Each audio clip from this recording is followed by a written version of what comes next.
Chelsea run out 3-1 winners against Real Sociedad in the last game of pre-season before the season starts proper. 1 goal from Morgan Rogers and 2 goals from Joao Pedro sealed the tie, and with so many new faces in the team, this was a really positive result. Welcome, Blue Believers, to another episode of the Stamford Sync, where we are syncing up with everything Chelsea FC. And today, we are looking at the winners and losers from Chelsea 3, Real Sociedad 1. But before we get straight into the winners and losers, there's a few things I want to talk about first. 3 names were omitted from the matchday squad in its entirety and didn't even make the bench. Those were Tosin Adarabioyo, Liam Delap and Nicholas Jackson, all of whom have been linked with moves away recently. Obviously, Como were linked to Liam Delap yesterday. Nicholas Jackson has had a long-standing link with Aston Villa, and Tosin Adarabioyo has a link with Benfica, but supposedly other Premier League clubs are interested as well. So with that being said, let's take a little look at the starting lineup, the subs and the ratings for every player that featured today. So we started out with a 3-4-2-1 with Robert Sanchez starting in goal, a back 3 of Wesley Fofana on the right, Maxence Lacroix in the centre and Levi Colwill on the left, a bank of 4 across the midfield with Marco Palestra again taking up that left wing-back spot, a midfield pivot of Reece James and Moises Caicedo in the middle, with Pedro Neto finishing it off on the right wing. And for the attacking 3, we finally got to see the combination of Joao Pedro up top with Morgan Rogers and Cole Palmer taking up the half spaces behind him. The subs were as follows. Now this is a bit longer than it's usually going to be, being that this is the last time that Xabi Alonso was going to be able to make so many subs, but Pendes came on for Sanchez, Achampong for Lacroix, Malagusto came on for Morgan Rogers, Enzo Fernandez came on to Reece James with a very mixed reception of boos and cheers, with a lot of the crowd singing his name but other people not happy to still see him in Chelsea blue. Yoro Hato came on for Colwill, and then we move over to the rest of the subs later in the game with Pep Chavadia coming on for Palestra, Esteval Willian for Neto, Romeo Lavia for Caicedo and Jamie Gittins for Cole Palmer. So as you can see dotted throughout, there were some really good performances and the majority of the team were basically average across the board, which to be honest is kind of what you would expect. And guys, if you've made it this far into today's episode of the Stamford Sync, please do me the distinct honour of liking and sharing the video, subscribe to the channel, or just roast me in the comments, whatever gets you through your day. And guys, I'm on the road to 6,000 subs. Can we do it before the 24th of August? Can the Stamford Sync be at 6,000 subscribers? Click that button and let's go! So that being said, let's have a little look at the actual winners and losers in today's game. So my first winner, mentioned it already, Morgan Rogers, within 11 minutes in Chelsea blue, got himself a goal. It wasn't the most fantastical goal in the world. Joao Pedro got on the end of a cross from Pedro Neto and tried to head it in. It basically, the keeper saved it, and then it fell down to the feet of Morgan Rogers, who calmly and astutely just toe poked it in. So look, it's not one of those to be like, oh, Morgan Rogers, but at the end of the day, he was calm, he was professional, and he did his job, and he got a goal on his first appearance, which I'm sure he'll be really happy about. Ultimately, we're not going to see the best of Morgan Rogers for a little while, and it's interesting because he spoke about this in an interview with Chelsea recently. His move from Unai Emery's Aston Villa to Xabi Alonso comes with a really big tactical shift. Unai Emery's Aston Villa were very transitional, and Morgan Rogers has been playing very transitional football for the last few years, but with Xabi Alonso, it's more possession-based, it's calmer, he needs to get used to spending more time on the ball, looking for teammates around him and not just instantly reacting when the ball comes to him and trying to make something happen, albeit that will be a part of Xabi Alonso's game. It's going to take a little while for him to bed in properly, and like I say, I don't expect to see the best of Morgan Rogers for a couple of weeks, maybe a month or two at the very least, but either way, he's the first winner of today, and I was buzzing to see him in blue and for him to get a goal. The first loser... so frustrating. It's not a player. Once again, it is CFC+. So look, the caveat from this entire thing, I saw up to the Morgan Rogers goal, and then the stream just completely dropped out. It dropped out on the phone, it dropped out on the desktop version, and it was just a nightmare, man. I was watching Jay from Talking Chelsea's watch along. I was trying to keep up with the SofaScore Live thing as well. But mate, CFC+ is bad, man. Some people had said oh, maybe the audio issues and stuff were because, we were abroad and things were difficult in pre-season. It's mate, this was literally at Stamford Bridge, and I got to watch the second half of the game in 10 minutes of the first half. Fortunately, that's when everything happened. I managed to come just back in just 10 seconds before half time. But either way, look, I'm probably not really going to use the app again now until next pre-season, unless maybe if they put some youth games on there or something, I might check them out. But at the same time, sort it out, CFC+. Right, back to winners. Next one, Reece James, who started in the midfield pivot with Moises Caicedo.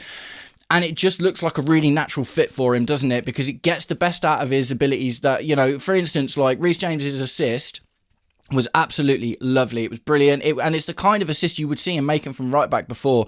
But he found a way to get into that position and put that absolutely beautiful cross for Joao Pedro to get on the end of it, right? Reece James, to me, does actually look like a genuine option for that Moises Caicedo partner in midfield.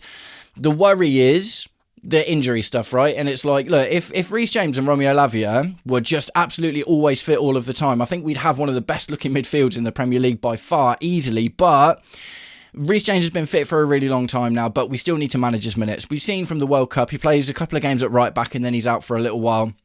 So as much as, look, this is what Reece James can give you in midfield, and I think that's so important, and I think that is definitely what Xabi Alonso is going to be looking for, and the fact that he played the majority of the game sort of denotes potentially that unless we go out and buy loads of other midfielders and sell Enzo Fernandez, which we're going to get onto in a later video, we're not going to talk too much about that today, Reece James looks like a really good option in this midfield, and ultimately his assist was wonderful, and I expect to see a lot more of him from that position. So moving on to the next loser, look, so I'll be honest, with the losers, it's not they had a bad game. We won 3-1 today, and for the most part, everyone looked really good, but just to keep, because it's a winners and losers video, right? You know, we'll look at some contextual stuff. My first loser today is Marco Palestra, and he was played out on the left wing, and he was kind of shut out of the game, right? And he didn't play badly, do you know what I mean? It wasn't frustrating, he wasn't making loads of wrong decisions or anything, he just struggled. For the first time, basically, in a Chelsea shirt, he just looked like he struggled even to really get massively... He had bright moments, for sure, he absolutely had bright moments.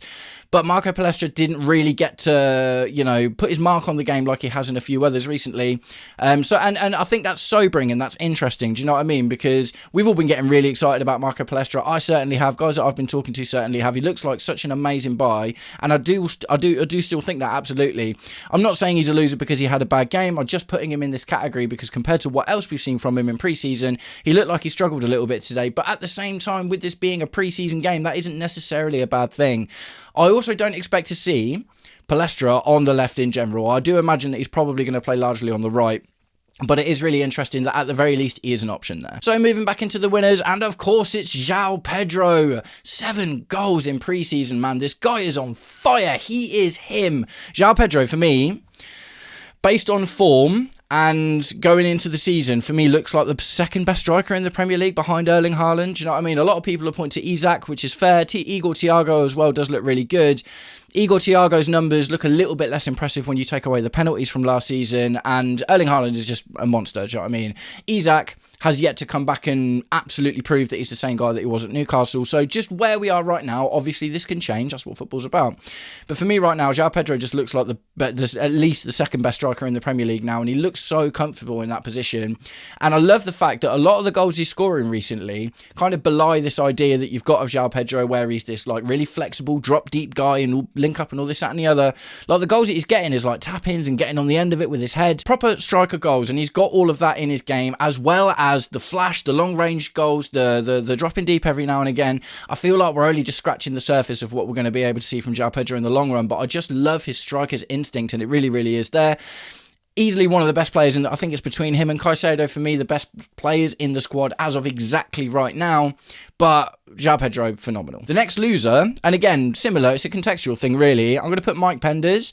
Mike Penders had a reasonably okay showing when he came on for the last half an hour of the game, but at the same time, he just barely got to get involved. Like a couple of passes back, you know, a couple of shots that were pulled wide, and he did go to make the saves, but they went wide anyway. Robert Sanchez, like, to be fair to him, was tested a lot as a shot stopper in the first half of the game. Mike Penders, not so much. Like, again, it's weird because what you see from Rob Sanchez in the first half of the game is excellent shot stopping, wicked. That's what you want to see from your goalkeeper. From Mike Penders, we saw what we've already learnt to expect from Mike Penders, is that he becomes a passing option for his centre-backs, and, you know, his passing range is really good, his accuracy is really good. But I only put Mike Penders as a loser because he got another opportunity to play, but at that point, the defence had tightened up enough, or the other team had worn out so much that he didn't really get much opportunity to show us why he can take over Robert Sanchez, right? And this is the thing, it's a dangerous thing now because he's not even played a full game's worth of football in pre-season. It's going to be one of those where we're now going to have to properly test him in a competitive game. And is Xabi Alonso going to be willing to do that when Rob Sanchez has been making good saves recently? So we've got 2 more winners, and the next one, Pedro Neto. Like, I've got a feeling Pedro Neto's going to get sold, man. I'm not going to lie. And look, based on these recent preseason performances, we could be talking about serious amounts of money. Maybe we genuinely do get up to that £80 million mark or whatever it is for Pedro Neto, because his last 2 performances against AC Milan in preseason and today against Real Real Sociedad, he's just been impeccable, but he's not like the flashiest guy. Like playing at this wing-back position, he's not, you know, he did definitely try a little bit more today. Like obviously the cross to Joao Pedro, which, you know, ended up falling to Morgan Rogers.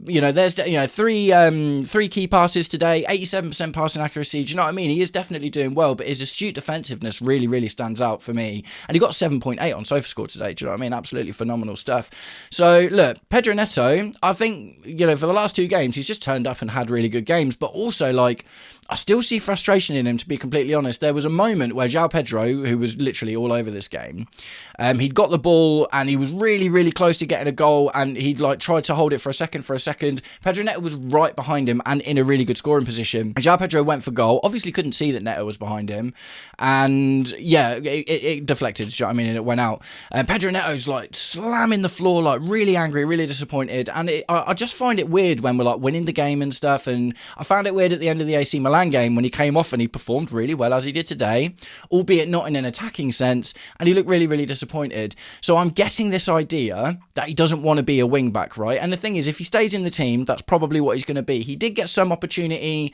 when Morgan Rogers came off for Malo Gusto. Malo Gusto went to right wing back and Pedro Neto went to left wing. But we still had Cole Palmer on at that point, and Esteval came on later. So look, he's not going to get much game time in that right attacking half space, bar injuries, right?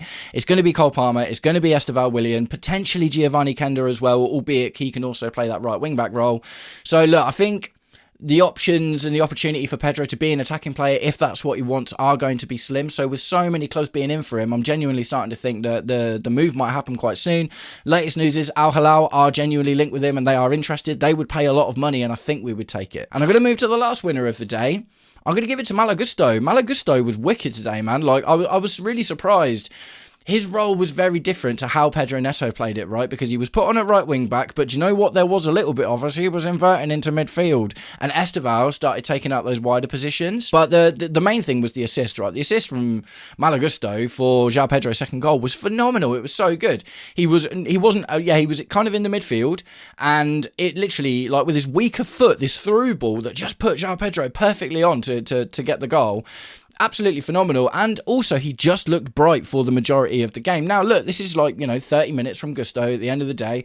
There's talks about Liverpool being interested. We obviously know there's the City links already, but I was impressed with Malo Gusto today, not just because he played well, but because he actually played quite, sort of the role a little bit. Like, he wasn't like inverting into midfield in the same way that he was before, but he definitely wasn't just keeping the width like Pedro Neto has been, like Giovanni Kenda has been. I found it really interesting that Xabi Alonso was like, right, does this work in my team? And look, it is rare that we get GA at all from Malo Gusto, isn't it, at the end of the day?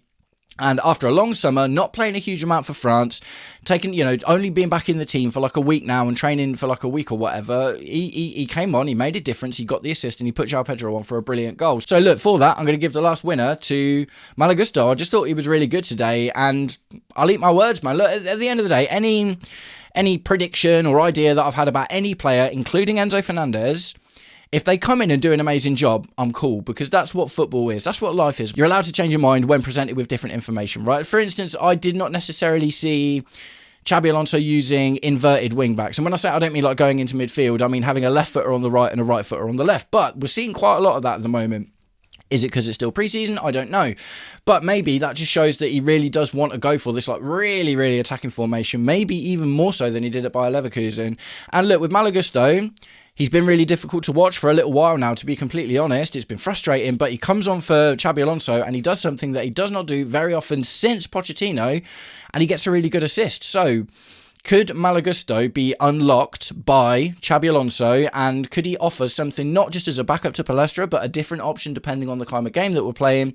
I guess we'll see what happens, because he is also still worth a lot of money, so we'll just have to see. So guys, that's it. That's my winners and losers for today's game against Real Sociedad. I'm really, really excited for the Premier League. It's going to be so good, man. Today was really fun because it was just like we're starting to see the first team. Do you know what I mean? And there's still questions. There's still going to be ins. There's still going to be outs. But if Reece James is able to stay fit, he looks like a solid option for that midfield. Like I say, I was really impressed with Malo Gusto today. Joao Pedro is just phenomenal. He is literally him. Morgan Rogers gets a goal in his first appearance for us. Phenomenal stuff. And even the two losers I put in today, Marco Palestra and Mike Penders, not because they had bad games, just because, like I said, for Palestra, he was kind of pushed out of the game a little bit today, but albeit on an unfamiliar side, and that might just be interesting information for Xabi Alonso. And I still don't think we've seen enough opportunity, not that Mike Penders haven't been given the opportunity, because he's had 70-80 minutes of football now, but in those 70 or 80 minutes of football we haven't seen Mike Penders be tested as a shot stopper, really, right? Because we know the passing things there already. So look, I think it's interesting, because you would have expected to see a lot of Mike Penders, wouldn't you, at the end of the day? But it looks like we're just going to have to take the risk on it now, and he's probably going to get thrown in a cup game. Maybe Luton is the first time that we see Mike Penders get 90 minutes. It will be fascinating to see what goes on. But either way, those are my winners and losers for today's game. Morgan Rogers, Reece James, Joao Pedro, Pedro Neto and Malo Gusto for my winners. CFC Plus, Marco Palestra and Mike Penders for my losers. Either way, buzzing. Can't wait for the season. Let me know what you think about it in the comments, guys. I'll catch up with you all very, very soon. Take it easy. Peace.